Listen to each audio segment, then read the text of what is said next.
Hello दोस्तों, आज की लेक्चर 1 की वीडियो में हम तुम्हें वेलकम कहते हैं। आज की वीडियो में हम तुमको जुमले सिखाएंगे, लेकिन उससे पहले तुम 3 ये लफ्ज सीख लो।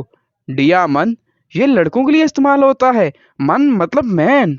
और दूसरा लफ्ज है डी फगाओ। फगाओ इस्तेमाल होता है औरत के लिए और डी इस्तेमाल होता है लड़कियों के लिए, फीमेल्स के लिए। एक बार दोबारा कहिएगा, डी फगाओ। तीसरा और आखिरी लफ्ज है डज आउटो। ये इस्तेमाल होता है नॉन लिविंग थिंग के लिए जिसमें कोई जान नहीं होती। एक बार दोबारा कहिएगा, डज आउटो। आउटो कार को कहते हैं। और अभी बढ़ते हैं जुमलों की जानिब। पहला जुमला है वो इस्ट डज आउटो। वो कहते हैं वेयर को और इस्ट कहते हैं है को, डज कहते हैं दा को और आउटो कहते हैं कार को, इसलिए बन गया वेयर इज द कार। एक बार दोबारा कहिएगा जर्मन में, वो इस्ट डज आउटो। अभी हम बढ़ते हैं इस जुमले की एडवांस वर्जन के पीछे, लेकिन उससे पहले तुम ये एक लफ्ज सीख लो, एम मतलब इन द। अगर कोई आदमी कार में बैठा हो तो हम कहेंगे दिया मन इस्ट इम आउटो, the man is in the car. एक बार दोबारा कहिएगा, डिया मन इस्ट इम आउटो।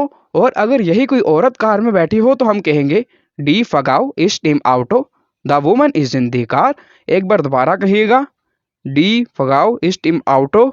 लेकिन कोई अगर तुमसे यह पूछे कि तुम कहाँ से हो तो तुम उसको जर्मन में कहोगे वुहर कोमस्त दू। लेकिन एक बात को हमेशा याद रखिएगा, दू इस्तेमाल होता है इनफॉर्मल के लिए। अगर तुमने किसी को दू कर दिया तो वो तुमको दफा दूर कर देगा, तो इसी को हम फॉर्मल में कहेंगे वुहर कॉमन जी। एक बार फिर से कहिएगा, वुहर कॉमन जी, वुहर कॉमन जी। Where are from you. अब जब तुमसे कोई ये पूछेगा तो तुम उसका जवाब भी तो दोगे, और उसका जवाब होगा इश कोमे अस फ्रॉम इंग्लैंड, इश कोमे अस फ्रॉम जर्मनी। इसका मतलब होता है I am from England, I am from Germany.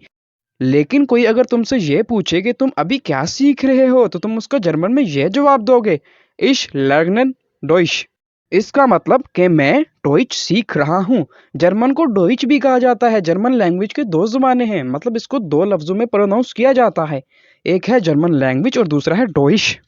और किसी भी चीज के सीखने को लैगनन कहते हैं। तो एक बार दोबारा कहिएगा, इश लैगनन डॉइश, इश लैगनन जर्मन। लेकिन यही अगर तुम किसी से प्यार करते हो तो तुम कहोगे इश लाइबे दू।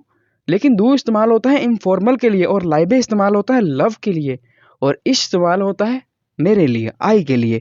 अगर तो यही तुम किसी को फॉर्मल तरीके से कहना चाहते हो तो तुम कहोगे इश लाइबे जी। दोबारा, इश लाइबे जी। मुझे उम्मीद थी कि तुम लोग ये आराम से कह सकते थे, मैंने फिर भी तुमसे दोबारा बुलवा के खुद ही गलती कर ली। अगर कोई तुमसे ये पूछे कि तुम अभी कहाँ रहते हो, मतलब वेयर डू यू लिव, तो तुम कहोगे वू वोहनन जी, वू वोहनन जी। और इसी को अगर हम इनफॉर्मल तरीके से कहेंगे तो हम कहेंगे वू वोहनेस दू, वू वोहनेस दू। और इसी के जवाब में हम कहेंगे इश वोहने इन बर्लिन, इश वोहने इन बर्लिन, इश वोहने इन बर्लिन।